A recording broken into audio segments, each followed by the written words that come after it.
நம்ம இன்றைக்கி எங்கே இருக்கோன்னு பார்த்தீங்கன்னா காஞ்சிபுரம் அடுத்து மாமண்டூர் செய்யார் போகிற ரூட்டில் அந்த ஊரில் அமைந்துள்ள சிவபெருமான் ஸ்தலத்தை தான் பார்க்குறோம். இது வந்து பார்த்திங்கன்னா கிபி 650 முதல் 638 அந்த வருடத்தில் கட்டப்பட்ட கோவில். இதை வந்து குகை கோவில்னு அழைப்பாங்க. ஆங்கிலத்தில் வந்து இந்த கேவ் டெம்பிள் அப்படின்னு சொல்லுவாங்க. நம்ம அந்த இடத்துக்கு தான் வந்திருக்கோம்.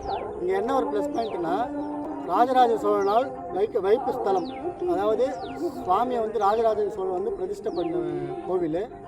அதுக்கு முன்னாடி பார்த்தீங்கன்னா கிபி 600 முதல் 630 வரை அந்த ஆண்டுக்கு முற்பட்ட கோவில். இங்கே பார்த்தீங்கன்னா ஒரு கல்வெட்டு இருக்குது.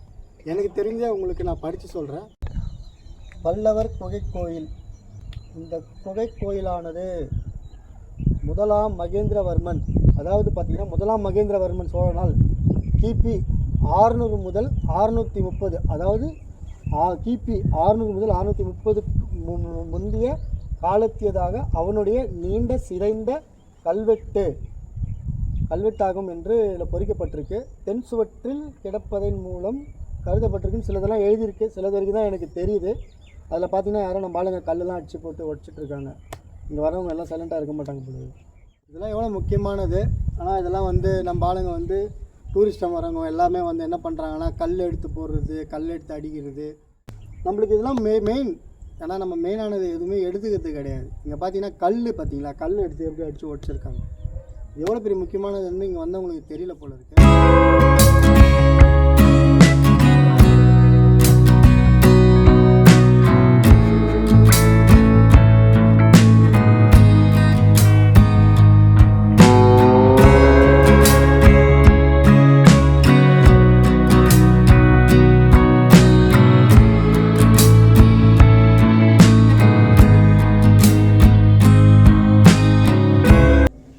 இதுதான் நம்மளோட தமிழனுடைய படைப்பு. எல்லாமே பார்த்தீங்கன்னா குகை வடிவில் இருப்பாங்க. துவார பாலகர்கள் பார்த்தீங்கன்னா அழகாக இருப்பாங்க. சுவாமி வந்து குகையில் வந்து இருப்பார். முகலாயர் ஆட்சி வரும்போது சுவாமி மேலே ஒரு வெட்டு போட்டிருப்பாங்க. அடுத்து பார்த்தீங்கன்னா முக்கியமான ஒரு விஷயம் என்னென்னா பார்த்தீங்கன்னா, எல்லா கோவில்லையுமே வந்து சிவபெருமானுக்கு எதிர்க்க வந்து நந்தி பெருமான் இருப்பார். அந்த காலகட்டத்தில் நந்தி பெருமான் வச்ச இடம் அங்கே. ஆனால் நந்தி பெருமான் வந்து இங்கே இருக்கார். நந்தி பெருமான் ஏன் இங்கே இருக்காருன்னா, முகலாயர்கள் என்ன பண்ணாங்கன்னா கத்தியாலே வெட்டி அவர் தலையை எடுத்திருக்காங்க. நம்ம நந்தி பெருமான் கழுத்தை கத்தியாலே வெட்டி எடுத்திருக்காங்க. அப்புறம் என்ன பார்த்தீங்கன்னா, சுவாமியுடைய ஆவுடைனா லிங்கமேனியாக இருக்கும்போது சுவாமி வந்து ஆவுடை அது மேலே அமர்ந்திருப்பார். அந்த ஆவுடை தான் இது. அந்த ஆவுடையை வெட்டி எடுத்திருக்காங்க. ரெண்டாவது பார்த்தீங்கன்னா, இது வந்து முருகப்பெருமானுடைய சலைன்னு நினைக்கிறேன். ஏன்னா ரெண்டு பக்கமும் கால் இல்லை, பாதி உடம்போடு தான் இருக்குது. முருகப்பெருமானுடைய சிலை உடம்பு இல்லை, தலையில் பாதி உடம்புல தான் இருக்குது. எனக்கு தெரிஞ்சு முருகப்பெருமானை தான் இருப்பார். அடுத்தது பார்த்தீங்கன்னா சுவாமியோட திருமேனியில் பார்த்தீங்கன்னா ஆவுடை, இதுதான் ஆவுடைன்னு சொல்லுவாங்க. ஆவுடையை வந்து கத்தியால் வெட்டப்பட்டிருக்கு. சுவாமிக்கு திருமேனி இப்படி வரும்.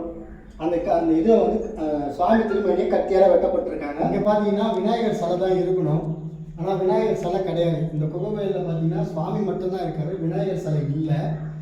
அந்த காலகட்டத்தில் வச்சாங்களா இல்லை, விநாயகர் சிலை இருக்குதா இல்லைன்னு. ஏன்னா விநாயகர் சிலை இருந்ததுக்கான ஒரு அடையாளமே இல்லை. ஆனால் முருகன் சிலை இருந்ததுக்கான அடையாளம் இருக்குது.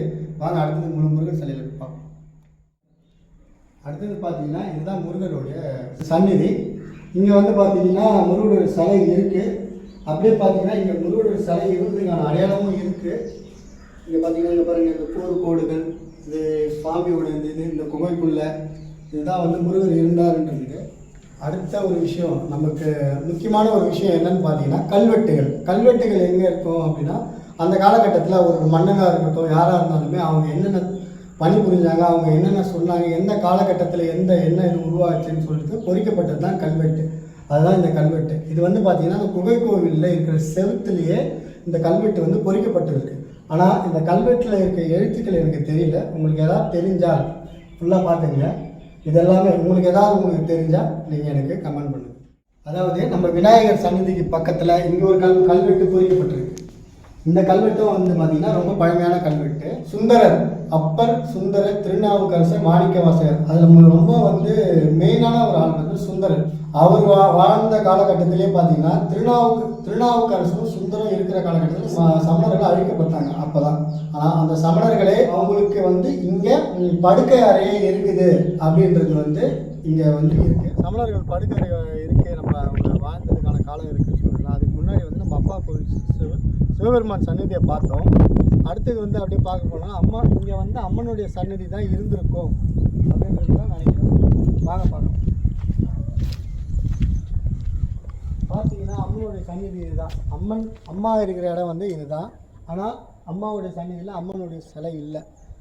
சமணர்களுடைய படுக்கறை அப்படின்னு சொல்லியிருந்தேன் இல்லையா, அதுதான் அந்த படுக்கறை. அதுக்கு போகிறதுக்கான வழி இதுதான்.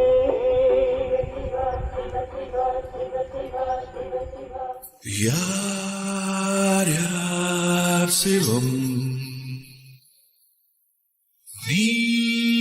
நீனான் சிவம். இதுதான் ராஜராஜ சோழன், மகேந்திரவர்ம சோழன் இவங்களாம் உட்காந்த இடம் இதுதான். இங்கே கல்வெட்டு இருக்கா இல்லையான்றது நமக்கு தெரியல. ஆனால் இங்கே வந்து பார்த்தீங்கன்னா சில காதலர்களுடைய கல்வெட்டு இருக்குது. இந்த கோவிலில் வந்து பார்த்தீங்கன்னா சிறப்பு அம்சங்கள் பார்த்தீங்கன்னா கால பைரவர் சந்நிதி இருக்குது. கால பைரவர் இருக்கார். இங்கே வந்து பார்த்தீங்கன்னா சுவாமி வந்து எங்கேயுமே பார்க்காத ஒரு விஷயம் இருக்குது. சுவாமிக்கு வந்து மீசையோடு இருப்பார். சுவாமி திருவுருவத்தோடு இருப்பார் மேலே காலபைரவரில். மூணாவது பார்த்தீங்கன்னா சிவலிங்க திருமேனியாக இருப்பார். அதில் பார்த்தீங்கன்னா சுவாமி வெட்டப்பட்டிருப்பார். ஸோ இதெல்லாமே நல்ல ஒரு விஷயங்கள். கண்டிப்பாக வந்து ஃபேமிலியோடு வந்து பார்க்குறதுக்கு நல்ல ஒரு இடமா அமையும். அடுத்தது வந்து பார்த்தீங்கன்னா உங்களுக்கு இங்கே வந்தாலே வந்து ஒரு ஈர்ப்புத்தன்மை இருக்கும். கண்டிப்பாக வந்து பாருங்கள். இங்கே வந்து பார்த்தீங்கன்னா இந்த கோவிலில் வந்து சுவாமி ஸ்தலத்துக்கு மேலே வந்து காலபைரவர் ஸ்தலம் இருக்குது. காலபைரவர் மேலே வந்து பார்த்தீங்கன்னா பின்னாடி காஞ்சிபுரத்துக்கு பெரிய ஏரி அது இங்கே தான் அமைஞ்சிருக்கு. ஸோ வியூவு எந்த ஒரு பிரச்சனையும் நீங்கள் வந்தாலுமே இங்கே வந்து ஜஸ்ட் ஒரு 5 மினிட்ஸ் வந்து ரிலாக்ஸ் பண்ணிட்டு போனீங்கன்னா ரொம்ப ஹாப்பியாக இருக்கும்னு நினைக்கிறேன். மேலும் உங்களுக்கு தெரியாத சிவாலயங்களை தேடி நாங்கள் வீடியோவாக போடுறோம். எங்கள் வீடியோவை நீங்கள் பார்க்க ஆரூரா சேனலை சப்ஸ்கிரைப் பண்ணுங்கள். பெல் ஐக்கானை ப்ரெஸ் பண்ணுங்கள். நாங்கள் போடுற வீடியோ உங்களுக்கு நோட்டிஃபிகேஷனாக கிடைக்கும். சிவாய நமः.